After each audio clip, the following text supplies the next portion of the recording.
My name is Sunero Mose of Sunero Business, and this is Bake with Sunero. Let's make some crunchy chinchin. First, we're going by sieving our flour. It kind of aerates the flour and prepares it for what is to come. Now, you see the debris we took out from this flour. It is important that anytime you want to bake, kindly sieve your flour. Now, we are going with some sugar to taste and thereby some baking powder because we want this chinchin not to be too hard so that even when it gets cold or stays for a very long time, you can still enjoy it. Now some seasoning. This is totally optional, but I prefer you add it. The nutmeg is not too overpowering and your customers will not even know there is nutmeg inside because it blends well with the rest of the ingredients, giving this beautiful nice taste to your chinchin. What you saw me adding was milk powder flavor. It is sold in the Nigerian market. As at when this video was shot, it was just 100 naira for that sachet. So you could just take the measurements required and add it to your dried ingredients. Now you all know that when it comes to milk, I always go for Hollandia. We are just going to turn in 1 pack of that because that's equivalent to 1 cup of milk. And we just need 1 egg. Now we are adding our flavors, milk emulsion, and we are going to add vanilla. Those flavors combined together gives your chinchin this very, very unique taste. So you can see when you subscribe to my channel, you are in for a lot of nice secrets that will make your baking game from 0 to 100. And get ready to shop our books too, because recipe books will guide you on your path to making sure every baked good in your kitchen comes out like a pro. Now we are done with every preparation.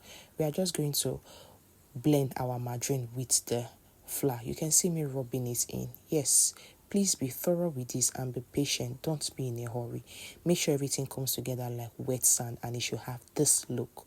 Like everything should be well married together.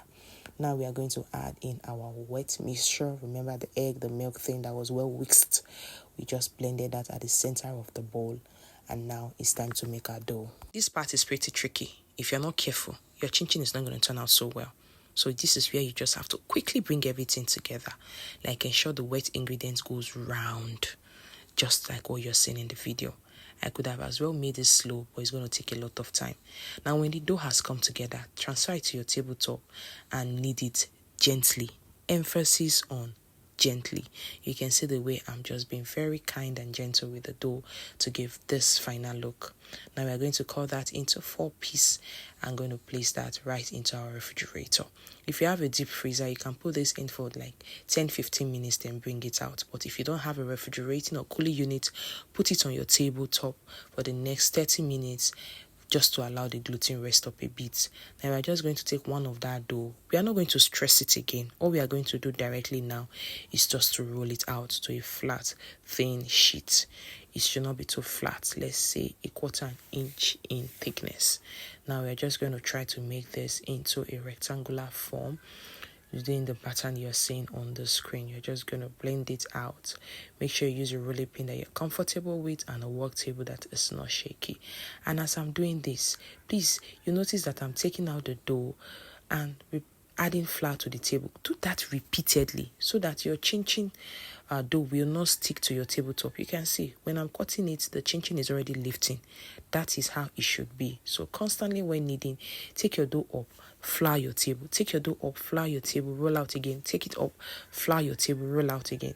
That way, when you're cutting your shapes out, they will not be sticking to the board and creating a mess or tempting you to re-knead your dough again. That will make your chinchin come out tough and you'll not enjoy it. Now this is another shape that you could cut your chinchin into. This video is going to show you 4 different shapes that you could cut your chinchin to. You could do this with your kids if you're just going to do this in the house, and it will be fun getting them involved in the cooking process. You know, it kind of bonds the family together. This other one is kind of popular too.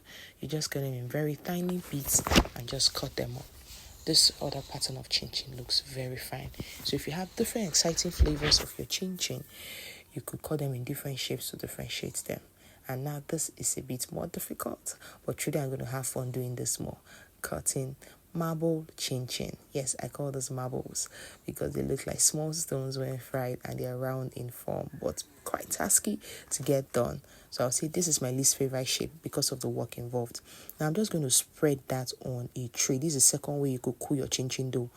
You may not allow it to rest. You just quickly roll it out, dice them up and put them in your refrigerator. You could do that as well. That option is valid. Now we are going to test our oil. If you put a drop and it's quickly bounced to the top, that means your oil is heated right enough. We are just going to keep frying on gentle heat, constantly stirring so that it doesn't get burnt and every part of the chinchin is well fried. Now this is it, looking all beautiful and nice. Depends on how dried you want your chinchin is. You could make it spend extra time in the oil so that it can give you that a darker shade of brown when or after I've been fried. And now this is the outcome. It looks so beautiful and yummy. I bet you it tastes equally delicious as well. Like you can never stop on one bite. So if you want to commercialize this, please be my guest. Thank you.